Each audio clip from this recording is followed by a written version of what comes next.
Hello bass fishing YouTube world. If you found this video, then that means that the YouTube algorithm worked. So before we get started, please allow me to introduce myself for those who may be unfamiliar with me. My name is Daniel, but you can just call me Danny B. Everyone else already knows me as that on YouTube. I'm 27 years old, I'm a lifelong NASCAR fan, and I'm an avid bass fisherman as well. And here on DannyBTalks, I love to talk about the history of NASCAR. No matter what's happened or changed over the years, I've always loved talking about NASCAR's past, present, and future.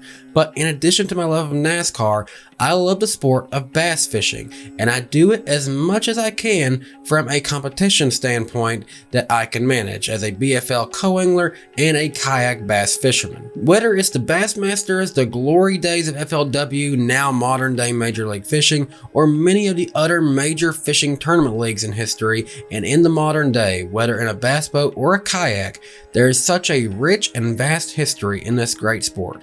Now here on my YouTube channel about NASCAR, it's safe to say that my best performing videos are the ones about the history of the sport of NASCAR. But whenever possible, I'd really love to branch out from time to time and talk about bass fishing's history here on this channel as well. So I thought, why not try it right now? Now back in August of 2022, I competed in the Major League Fishing Phoenix Marine Bass Fishing League event on the Ohio River in Paducah, Kentucky as a co-angler. And it was a great event, thanks to the tournament director, Robert Evans, and all of his staff for running such a great event, and thanks to my great boater who I was assigned to fish with, Jason, for taking me out in his Allison bass boat. That was definitely the fastest boat, but also smoothest riding boat that I've ever rode in. It was a nice event and we were definitely around fish. Just unfortunately, I believe I had 6 to 7, maybe 8 bites during the tournament, and I missed them all or lost them on the hook set, unfortunately. So, oh well, that's just part of the sport.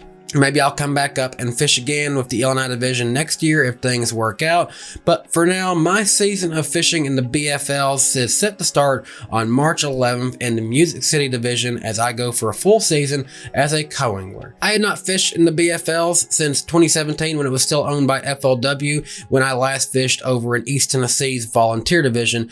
But after 5 years, I decided last year to step back into it for 3 events in 2 different divisions to see if I still enjoyed fishing in them. And the truth is that although I zeroed in 2 of my events last season, I still got bites in every event I entered in last year, and it was a lot of fun just being out there making a new friend each time I was on the water. But now let's get into today's historical topic. As I was preparing to go on this trip, I was watching the 2004 Bassmaster Elite 50 event on the Ohio River that also went out of the same area in Paducah, Kentucky. Thanks to Bassmaster for allowing these great tournaments to remain on YouTube through the Lynn Dollar YouTube channel. Lynn has been uploading old tournaments to YouTube for years now, and I commend them for the effort of doing so, as they're able to preserve old tape recordings of ESPN Bassmaster tournaments. During our tournament meeting for the BFL, tournament director Robert Evans stressed to the field, if you go beyond the Highway 62 bridge in the tailwaters of Barkley Dam and Kentucky Dam, you must have your life jacket on at all times due to Kentucky state law. I immediately thought of what happened to pro angler Mark Menendez back in 2004 because he learned a valuable lesson he'll never forget on that final day of fishing. Now the Bassmaster Elite 50 series was a more elite and harder to reach series than even the Bassmaster Elite series, as this was a true 50 best from the Bassmaster Tour back in 2004, and more specifically, this was the inaugural year for this too. They came into Paducah, Kentucky for the 4th and final event of the Bassmaster Elite 50 series, and after 3 previous events, KVD, Kevin VanDam, came in leading the standings with 817 points, just 5 above 2nd place Mark Davis with 812 points, and Stacy King was only 10 back from KVD in 3rd with 807 points.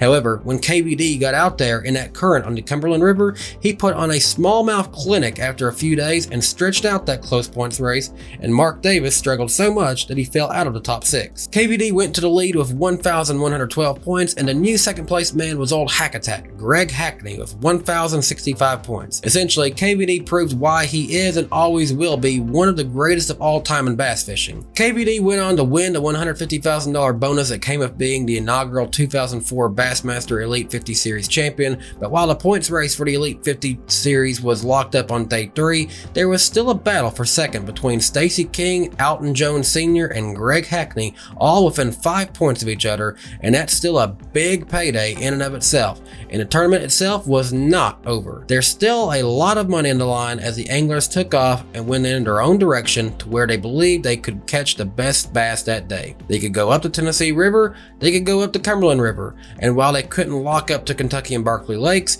they could also lock up to the Smithland Pool in the Ohio River, much like we could in the BFL in August. As for Mark Menendez, he's a native of Paducah, Kentucky. He knows Kentucky Lake and Lake Barkley very well. His dog, who joined him for many events during his professional fishing career, was even named Barkley after Lake Barkley, and he also knows this section of the Ohio River very well. Mark made the journey up the Ohio River and made a right to the Cumberland River and rode up past the I-24 bridge where Kevin VanDam had been successful during the weekend, but Mark kept going all the way past the Highway 62 bridge. He drives into the area joined by his cameraman and dog Barkley, and he gets to fishing, landing his first keeper of the day on a tube bait in almost no time. He puts it in the live well, and then only a few minutes later, during a retrieve of his lure, and while the conditions below Barkley Dam were not rough that day, Menendez realized the mistake he had made and where he was, putting his rod down almost immediately.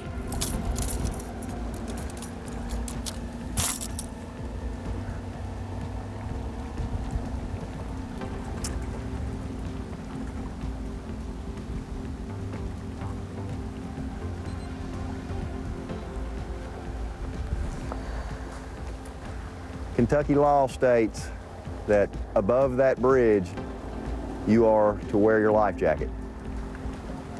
And in my excitement of getting here this morning, I've taken my life jacket off, and my catch will probably not count today. And that just occurred to me right then. Menendez then put his life jacket on and he called Trip Weldon, the Bassmaster tournament director, and he informed Trip of the infraction that he had just done. Weldon states to DQ the one bass he had caught and fish on with his life jacket while he awaits for a final decision for the day. And as he should, and as Menendez predicted, Trip Weldon called back to inform him that he would be disqualified for the day's competition, and it was time for him to stop fishing and return to the boat ramp. It's a decision that at the time was debatable, but Mark knew it and so do others. State law always takes precedence in bass fishing. While they were not generating much current that day, those tailwaters of dams can be very dangerous, and it's important for life jackets to be worn at all times, and for an angler at the top level to admit when he was in the wrong and turn himself in. That just proves what kind of man that Mark Menendez is, and he was truly a class act of the sport that day. Despite being disqualified, Menendez was adored and cheered on by the Paducah crowd who admired his sportsmanship that day in 2004. Oh, what a strange set of circumstances occurs today. Well, that's fishing for you. You know, this is an exciting sport. I'm just really speechless by that. Thank you all so much. I'm tore up about it, man. Tore up. You could see the video, and when I realized what I had done, you just saw the air deflate from the game, and you know, the sport's on the rise. This is the upper level. This is as high as it gets, and it was not tough for me to do that. It's tough to stand here now, but it was not tough for me to do that. But we have to make it very evident what this sport is about and where it's going. This is the highest level of credibility in fishing, and it just shows what this organization is about, what the Bassmasters Classic means, what the new Elite 50 trail means as far as fishing goes.